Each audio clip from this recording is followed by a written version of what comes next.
Venez Maxime, bonjour. Bonjour. Bonjour. Merci Bonjour. d'être là sur le plateau des pionniers avec nous aujourd'hui. Maxime Baffer, vous êtes le fondateur de Blue Digo. Je vous rappelle les règles. Vous avez donc 1 minute 30 pour pitcher devant Émilie qui sera attentive à votre pitch et Stéphanie au marché de votre secteur et Fred à votre produit. Et puis on les laissera ensuite pour vous noter de 1 à 10. Est-ce que vous êtes prêts pour votre pitch? Allons-y. Eh bien top chrono, c'est parti. Alors moi, j'ai créé la société Blue Digo en 2019. Je travaillais dans un grand groupe et je me suis rendu compte que chaque fois qu'on déménageait, on mettait à la benne la totalité du mobilier, même quand il était en parfait état. Et j'ai trouvé ça absurde, à la fois d'un point de vue économique et d'un point de vue écologique.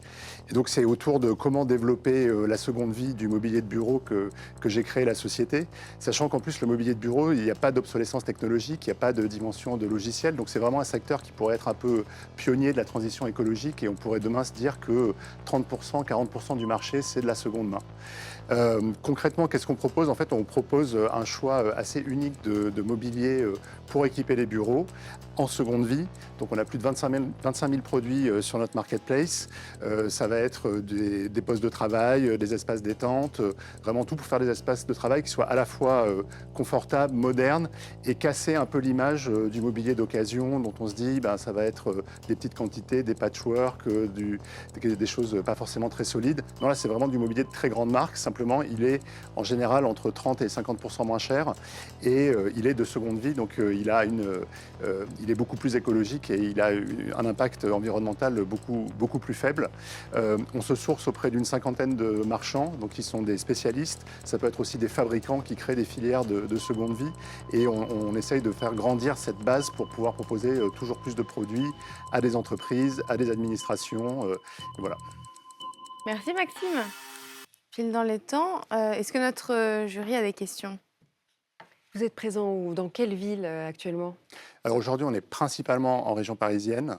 On dessert aussi un peu des grandes métropoles régionales, mais c'est vraiment, comme la logistique est un sujet quand même assez essentiel pour nous, c'est aujourd'hui vraiment surtout sur la région parisienne qu'on se concentre.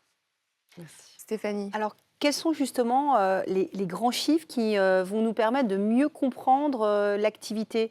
Je parle en termes de volume d'affaires, en termes de taille de marché adressable, de concurrence aussi, parce que j'imagine que c'est en fait tous les sites traditionnels et tous les vendeurs de mobilier traditionnels la concurrence. Alors le marché du mobilier de bureau en France, c'est à peu près 1,3 milliard. Aujourd'hui, la seconde main, c'est très faible, c'est 3-4%, donc on est très en dessous de la seconde main dans des secteurs B2C comme la mode, etc. Nous, l'année dernière, on a fait donc 4 millions à peu près de chiffre d'affaires. Ça représente 15 000 pièces de mobilier. Et c'est vrai que on se vit en compétition, pas juste sur le secteur de la seconde vie, mais aussi avec des fabricants de mobilier neuf. Parce que très souvent, quand du mobilier qui a été bien reconditionné, c'est quasiment impossible de faire la différence avec du neuf. Merci Maxime. Merci. Venez avec moi pour qu'on... Merci, à tout de suite. Hop. Maxime, vous venez à l'instant de pitcher. Comment est-ce que vous êtes senti? Est-ce que vous êtes fier de votre pitch? Je suis fier de ma société. Après, sur mon pitch, c'est toujours plus difficile à dire. Mais en tout cas, je crois que j'ai fait passer les idées principales. Ouais. Vous n'avez rien oublié? J'ai peut-être pas assez dit qu'on travaillait quand même, on avait déjà travaillé avec plus de 2000 entreprises, qu'on a des très très beaux clients, on a des gens comme Decathlon, comme la Société Générale, etc. Donc même la présidence de la République qui nous a acheté du mobilier d'occasion. Donc on voit que le mouvement commence à prendre. Ça aurait été pas mal de le dire. Oui, c'est vrai. Est-ce que vous appréhendez les notes? Un petit peu, toujours, ouais. Bon, on retourne en plateau pour découvrir les notes de notre jury.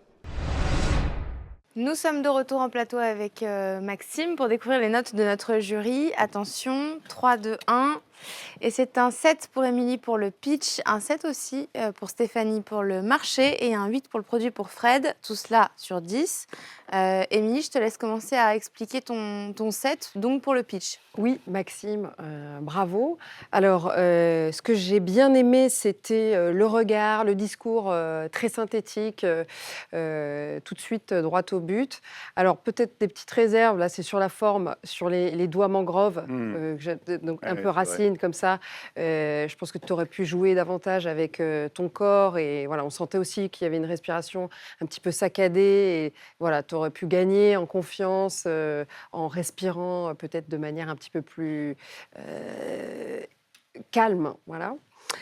Sur le fond du pitch, moi je l'ai trouvé, donc, comme j'ai dit, intéressant que tu ailles tout de suite droit au but. J'ai trouvé que le pitch était très synthétique. Peut-être qu'il manquait 2-3 infos sur le lieu, sur le nombre de collaborateurs, sur le nombre de clients. Peut-être aussi sur les objectifs à venir. Donc, je sais que c'est très court, donc on ne peut pas non Oui. plus tout dire. Voilà. Et puis, comme c'est une entreprise qui parle d'impact, peut-être aussi une petite info aussi sur l'impact évité, peut-être. Voilà, pour moi. Merci. Stéphanie, Alors- un 7 également pour le marché. Alors moi, j'ai mis un 7 pour le marché. J'ai trouvé, je m'attendais à un marché en fait plus grand. Le 1,3 milliard du marché du meuble pour les entreprises, je pensais que c'était un marché à peut-être plusieurs milliards.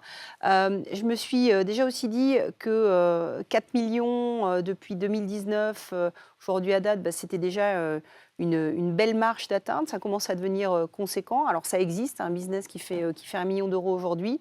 Je me demandais en t'écoutant comment tu allais faire avec Bludigo pour pouvoir développer de manière large l'activité, peut-être en travaillant avec des grands groupes.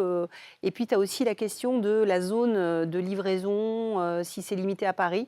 Donc, pas mal de questions que tu peux peut-être éclaircir d'ailleurs pour nous rassurer sur la capacité à avoir une force de commercialisation rapide pour la suite.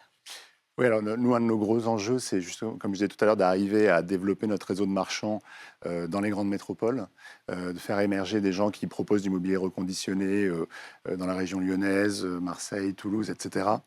Donc c'est vrai que pour l'instant, on n'a pas du tout eu le temps de faire ça.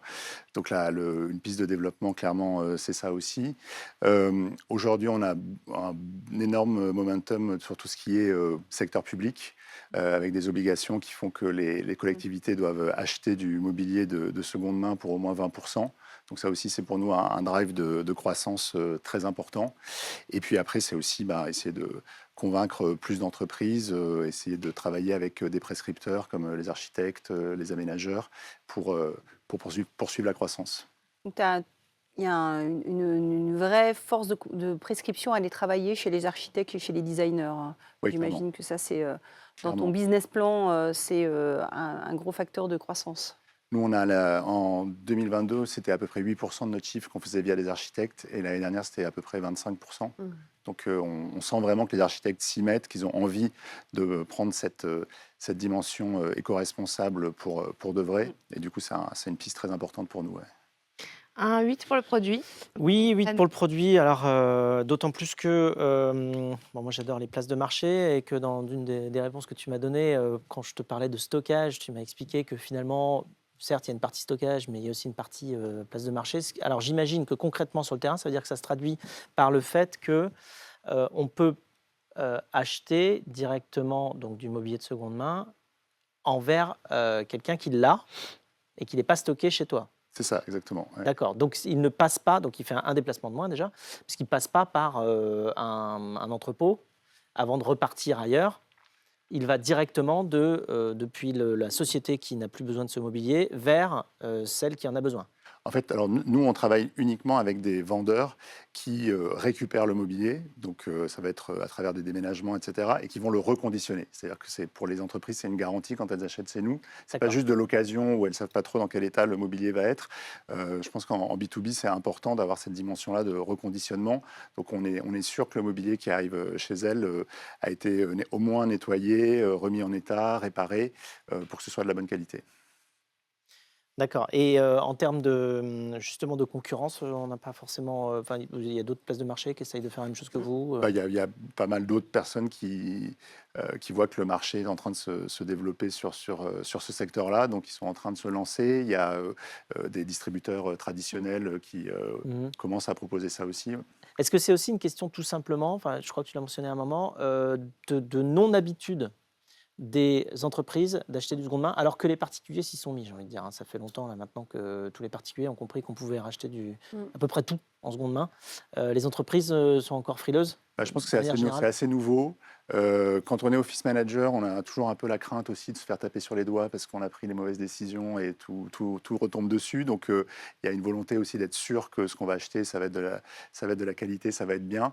Et ce qui fait que il y a vraiment des habitudes à prendre. Mais en général, nous, on arrive à dédramatiser et elles se rendent compte que c'est pratiquement la même chose d'avoir de la seconde main que du neuf.